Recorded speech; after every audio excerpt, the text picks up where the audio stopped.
Saudara yang terkasih dalam nama Tuhan kita Yesus Kristus, kita bersyukur kalau hari ini kita bisa kembali dalam belajar Alkitab harian. Dan hari ini kita akan kembali melanjutkan studi kita dalam kitab Imamat. Dan kita bersyukur kalau hari ini kita bisa sampai ke pasal terakhir dari kitab Imamat, yaitu Imamat pasal 27. Dan kembali saya mau ingatkan bahwa minggu depan tidak ada belajar Alkitab harian karena saya harus pergi keluar kota karena ada urusan mendadak. Jadi ketika kita kembali nantinya kita akan masuk ke dalam kitab Bilangan. Kita berdoa supaya kiranya Tuhan menolong kita. Hari ini Imamat pasal 27, dan sebelumnya mari kita sama-sama menyanyikan satu lagu, Hidup Bagi Sang Penebus. Kita nyanyikan ayat yang ketiga. Hidup benar bagi Sang Penebus, persekutuan mesra dan kudus. Orang yang hilang aku cari terus, ku bawa dia kepada Yesus. Ya Yesus Juru Selamat, ku serahkan diriku, karena telah Kau serahkan hidupmu bagiku. Tiada lain Tuhan, hatiku tak temu, ku serahkan diri, terimalah ya Tuhan hidupku.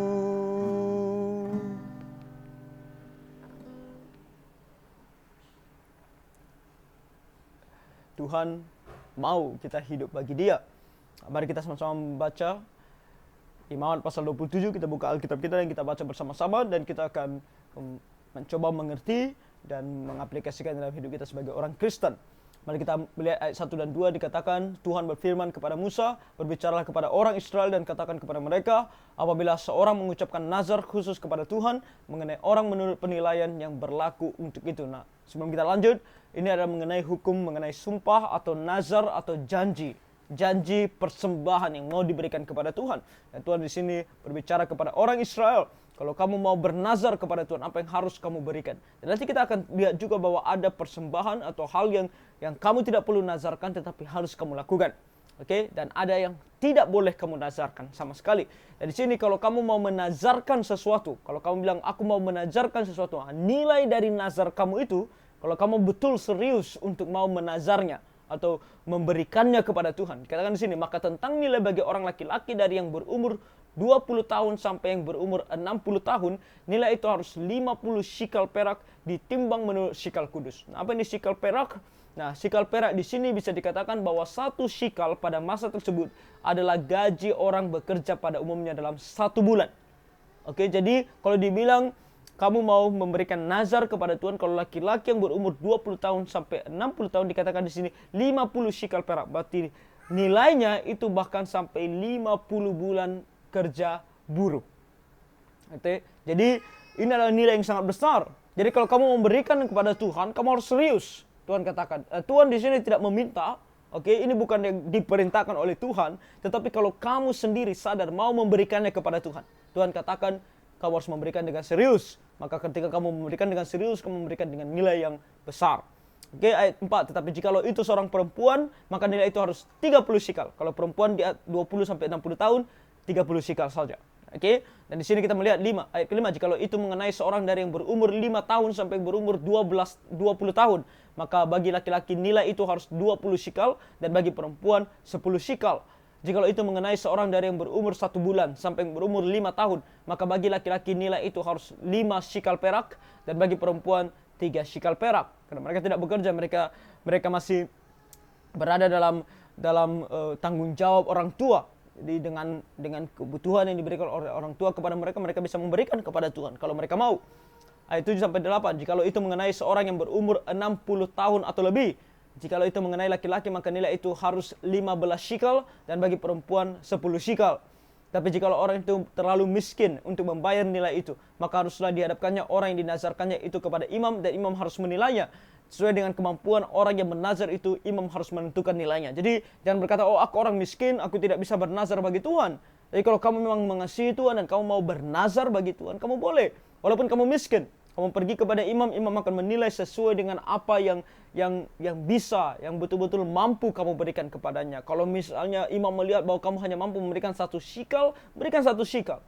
Oke, intinya di sini adalah Tuhan mau melihat keseriusan kamu memberikan persembahan yang kamu nazarkan kepada Tuhan.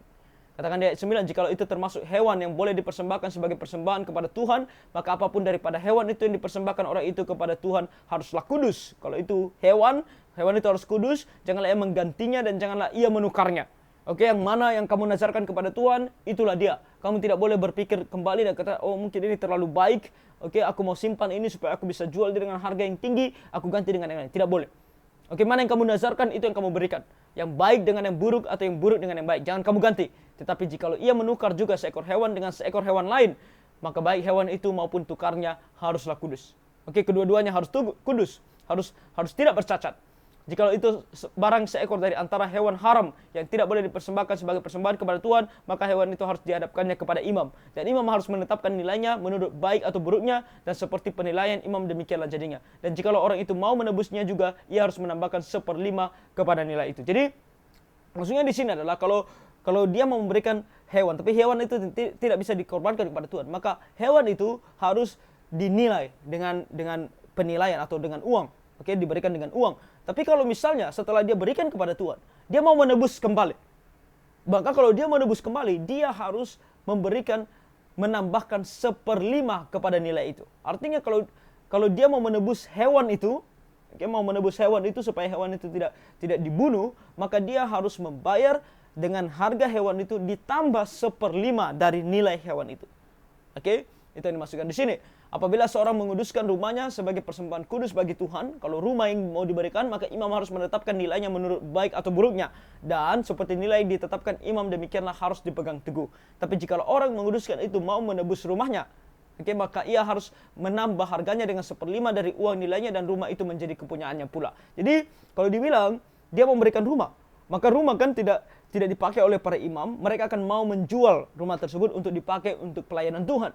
Oke, nah kalau setelah dia memberikan rumahnya, belum ada yang menebus, belum ada yang membeli, maka kalau dia sendiri yang mau mengambil kembali rumahnya setelah dia persembahkan, dia boleh. Tapi dia harus membayar sebesar harga nilai rumah itu ditambah dengan 1/5. Sebagai kompensasi, dulu kamu mau mempersembahkan kepada Tuhan, kenapa sekarang kamu mau ambil yang dikompensasinya? Oke, jadi boleh kembali ditebus kalau barang, tetapi dikatakan di sini kamu harus menambah 1/5 dari nilainya. Jika seorang menguduskan sebagian dari ladang miliknya bagi Tuhan, maka nilainya haruslah sesuai dengan taburannya, yakni sehomer taburan benih jelai berharga 50 shikal perak. Jadi kalau ini ladang yang dipersembahkan kepada Tuhan, maka dikatakan sehomer dari taburan benih yang terdapat di ladang tersebut akan bernilai 50 shikal perak. Wah, nilainya sangat besar. Dan sehomer ini sekitar 220 liter. Jikalau ia menguduskan ladangnya mulai dari tahun Yobel, maka nilainya harus dipegang teguh. Tetapi jikalau ia menguduskan ladangnya sesudah tahun Yobel, maka imam harus menghitung harganya bagi orang itu sesuai dengan tahun-tahun yang masih tinggal sampai kepada tahun Yobel, dan harga itu harus dikurangkan dari nilainya. Dan jikalau orang yang menguduskannya benar-benar mau menebus ladang itu, maka ia harus menambah harganya dengan 1/5 dari uang nilainya, dan ladang itu tetap dimilikinya. Jadi seperti itu juga. Jadi dia persembahkan kepada Tuhan, tapi kalau dia mau kembali mengambil ladangnya, dia boleh, tapi dengan 1/5. Ditambahkan 1/5 dari nilainya. Tapi jikalau ia tidak menebus ladang itu, malahan ladang itu telah dijualnya kepada orang lain, maka tidak dapat ditebus lagi. Tapi pada waktu bebas dalam tahun Yobel, ladang itu haruslah kudus bagi Tuhan, sama seperti ladang yang dikhususkan bagi Tuhan, imamlah yang harus memilikinya. Dan jikalau ia menguduskan bagi Tuhan ladang yang telah dibelinya dan yang tidak termasuk ladang miliknya dahulu, maka imam harus menghitung baginya harga nilainya sampai kepada tahun Yobel, dan orang itu haruslah mempersembahkan nilai itu pada hari itu juga sebagai persembahan kudus bagi Tuhan. Dalam tahun Yobel, ladang itu harus dipulangkan kepada orang yang menjualnya kepadanya, yakni kepada orang yang mula-mula memiliki tanah itu. Dan segala nilai harus menurut shikal kudus. Shikal itu harus 20 gera beratnya. Nah, 20 gera itu sekitar 0,0114 kg atau 11,4 gram. Oke, jadi kembali mengenai tahun Yobel, tahun di mana Tuhan mau semua yang dijual itu dikembalikan kepada pemiliknya. Ayat 26, akan tetapi anak sulung Kalau kamu mau memberikan anak sulung, kamu mau menazarkan anak sulung, tidak boleh. Kenapa? Karena anak sulung adalah milik Tuhan. Akan tapi anak sulung yang sebagai anak sulung menjadi hak Tuhan dari antara hewan, tidak boleh dikuduskan oleh siapapun. Baik seekor lembu maupun seekor kambing atau domba, itu milik Tuhan. Itu sudah jadi milik Tuhan, kamu tidak perlu mengatakan aku mau menazarkannya kepada Tuhan. Karena Tuhan sudah memilikinya. Tapi jikalau itu dari antara hewan yang haram, maka haruslah orang menebusnya menurut nilainya, dengan menambah 1/5, dan jikalau tidak ditebus haruslah dijual menurut nilainya. Jadi kalau binatang itu adalah dari binatang yang haram yang tidak bisa dikorbankan kepada Tuhan, maka itu harus dijual. Nah, kalau tidak dijual, kalau orang itu bilang aku terlalu sayang dengan binatangku ini, aku tidak mau jual dia, maka dia harus memberikan seharga binatang tersebut ditambah dengan dikatakan 1/5 dari nilainya kepada Tuhan untuk dipersembahkan. Oke, ayat 28, akan tapi segala yang sudah dikhususkan oleh seorang bagi Tuhan dari segala miliknya, baik manusia atau hewan maupun ladang miliknya, tidak boleh dijual dan tidak boleh ditebus, karena segala yang dikhususkan adalah maha kudus bagi Tuhan. Jadi kalau sudah dikuduskan, tidak boleh dijual. Kalau itu adalah di sini katakan seseorang bagi Tuhan dari segala miliknya, baik manusia atau hewan.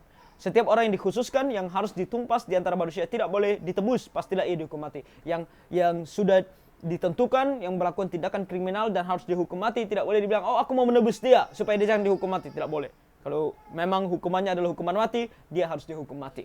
Demikian juga segala persembahan persepuluhan. Nah, ini adalah persembahan yang Tuhan katakan ini bukan nazar. Kalau tadi nazar, apa yang boleh dinazarkan ini? Apa yang tidak boleh dinazarkan ini? Sekarang Tuhan beralih kepada apa yang wajib kamu berikan. Demikian juga segala persembahan persepuluhan dari tanah, baik dari hasil benih di tanah maupun dari pohon-pohonan, adalah milik Tuhan. Itulah persembahan kudus bagi Tuhan. Ini bukan sesuatu nazar. Ini adalah perintah Tuhan. Ini adalah yang Tuhan miliki. Kamu tidak boleh tahan, kamu berikan kepada Tuhan. Tapi jika seorang mau menebus juga sebagian dari persembahan persepuluhannya itu, maka ia harus menambah 1/5. Nah, ini bukan berbicara tentang nilai uang, tapi kalau dari persepuluhan itu bukan hanya uang, tapi juga bisa hasil ladang, bisa juga hasil ternak atau hewan. Oke, nanti kita lihat bahkan hewan juga 1/10 dari hewan itu akan diberikan kepada Tuhan. Nah, kalau dia bilang aku terlalu mencintai hewanku ini, aku tidak mau menjualnya. Oke, maka dikatakan boleh kamu lakukan itu, tetapi kamu harus memberikan kepada Tuhan seharga binatang tersebut dan menambah 1/5 dari harga binatang tersebut. Oke, ayat 32, mengenai segala persembahan persepuluhan dari lembu sapi atau kambing domba, maka dari segala yang lewat dari bawah tongkat gembala waktu dihitung, setiap yang ke-10 harus menjadi persembahan kudus bagi Tuhan. Di sini Tuhan mengatakan kepada orang Israel, kalau hewan, bagaimana menentukan 1/10 dari hewan yang mau kamu persembahkan kepada Tuhan. Di sini katakan, setiap kamu hitung 1, 2, 3, 4, 5, 6, 7, 8, 9, 10. Nah, yang kena 10 itulah yang menjadi persepuluhan bagi Tuhan. Dan dikatakan di ayat 33, janganlah dipilih-pilih mana yang baik dan mana yang buruk. Oke, jangan kamu sengaja mengatur posisinya. Oke, aku atur yang terbaik, yang baik menurutku nomor 1 sampai 9. Yang buruk itu dikasih nomor 10. Tidak boleh. Tidak boleh. Ketika mereka sedang berjalan, tanpa kamu atur sama sekali, kamu hitung. Dan ketika kamu dapatkan, kalau yang nomor 10 adalah yang misalnya binatang yang terbaik dari semua binatang yang kamu miliki, itu yang ditentukan Tuhan untuk kamu persembahkan kepada Tuhan, maka persembahkan kepada Tuhan. Oke? Dan janganlah ditukar. Jikalau orang menukarnya juga, maka baik hewan itu maupun tukarnya haruslah kudus dan tidak boleh ditebus. Kalau kamu menukar dia, boleh. Tapi kamu harus menukar dia dengan yang sama persis dengan nilainya. Oke? Itulah perintah-perintah yang diperintahkan Tuhan kepada Musa di Gunung Sinai untuk disampaikan kepada orang Israel. Nah, perpuluhan adalah satu persembahan yang diberikan kepada Tuhan yang sebenarnya bukan hanya diajarkan dalam hukum Taurat, tetapi bahkan sebelum hukum Taurat ada dan setelah hukum Taurat. Artinya ini adalah satu persembahan yang Tuhan mau orang atau umatnya lakukan di segala zaman. Ini bukan untuk memperkaya hamba Tuhan, di sini bukan untuk memperkaya para imam tentu, tetapi untuk dipersembahkan kepada Tuhan. Artinya untuk dipakai di dalam pelayanan Tuhan. Oke, jadi kembali dalam gereja juga sama prinsipnya. Ketika kita memberikan persembahan kita, gereja harus memastikan bahwa persembahan itu bukan untuk memperkaya hamba Tuhannya, tetapi untuk melakukan pelayanan Tuhan. Nah, hamba Tuhan bagaimana mereka hidup? Nah, ada bagian mereka. Kalau dalam gereja sekarang kita atur dengan cara memberikan mereka sagu hati atau support setiap bulannya yang cukup untuk mereka hidup selama mereka melayani Tuhan. Oke, tetapi bukan untuk memperkaya mereka. Perpuluhan bukan diberikan kepada hamba Tuhan secara langsung. Perpuluhan diberikan kepada gereja untuk pelayanan gereja. Jadi berikan perpuluhanmu karena itu adalah milik Tuhan. Di sini kita melihat bagaimana Tuhan juga menunjukkan kepada orang Israel bahwa segala yang mereka miliki adalah milik Tuhan. Dan Tuhan mengatur segalanya. Ada yang boleh kamu makan, ada yang boleh kamu miliki, ada yang harus kamu berikan kepada Tuhan. Dan ketika kamu berikan kepada Tuhan, kamu harus memberikan yang terbaik kepada Tuhan. Dan ini kembali mengingatkan kepada kita sebagai orang Kristen juga. Oke, apa yang kita miliki juga sama adalah milik Tuhan. Artinya yang diberikan oleh Tuhan kepada kita, maka kita harus perhatikan mana yang bisa kita berikan kepada Tuhan, mana yang boleh kita berikan kepada Tuhan. Ketika kita mau memberikan kepada Tuhan, berikan yang terbaik kepadanya. Jadi karena Tuhan menolong kita semua, kita sudah selesai kitab Imamat ini. Dan kalau ada hal yang kita mau tanyakan, kita boleh tulis dalam kolom komentar atau kita boleh hubungi saya. Oke, nomor handphone saya tertera di sana. Mari kita belajar lebih banyak lagi. Dan kalau misalnya ada hal yang saya katakan mungkin tidak sesuai atau kita rasa tidak benar, mungkin karena salah mengucapkan atau memang mungkin kita yang kurang paham, kita boleh juga sampaikan kepada saya kalau dari pasal-pasal sebelumnya. Dan kita bisa melihat dari kitab Kejadian juga di YouTube ini. Oke, kita bisa pergi ke playlist, ada Kejadian, Keluaran, dan sekarang Imamat. Dan kalau Tuhan berkenan, setelah minggu depan kita akan mulai mempelajari kitab Bilangan. Jadi kiranya Tuhan menolong kita semua. Tuhan memberkati.